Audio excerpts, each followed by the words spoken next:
Okay, yesterday at the end of the period we started to stumble on something that is called vertex form, and I thought by the end of the Kahoot we were picking up on what it was without even really being introduced to it. So if you Google it, this is what comes up. What is vertex form? Let's see, I have it saved where I can write on it. So vertex form is this right here, where HK is the vertex. And remember that the vertex is, there it is, HK. The vertex is down at the bottom. So standard form on the left we talked about in Module 1, and we're going to talk about it a lot in 2 and 3, but we also have vertex form coming at us.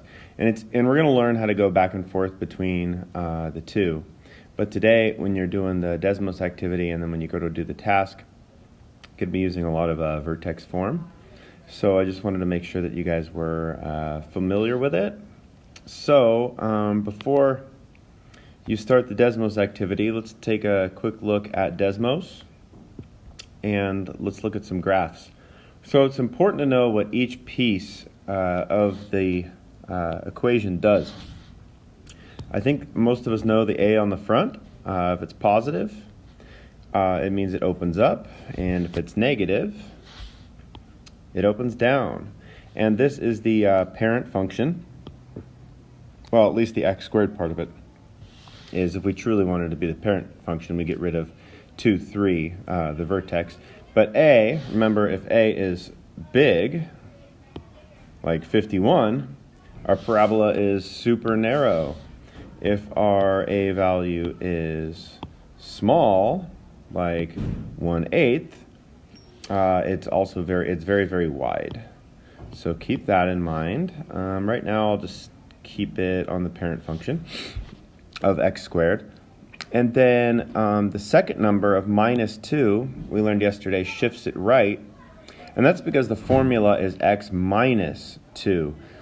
So this is actually to the right because the vertex is positive 2, 3.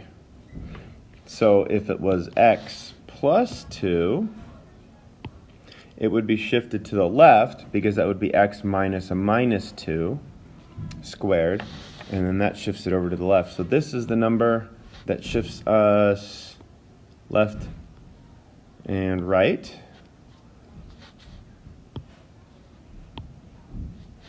And then this number shifts us up or down just like you think it would. So if it's plus, it's going to go up. And if it is minus, it's going to go downward. So keep those things in mind as you go about your Desmos activity and the module activity today. And then sometime we'll go over how to go from vertex form to standard form and standard form to vertex form. But basically, if you want to go from vertex form to standard form, all you'd have to do is FOIL the x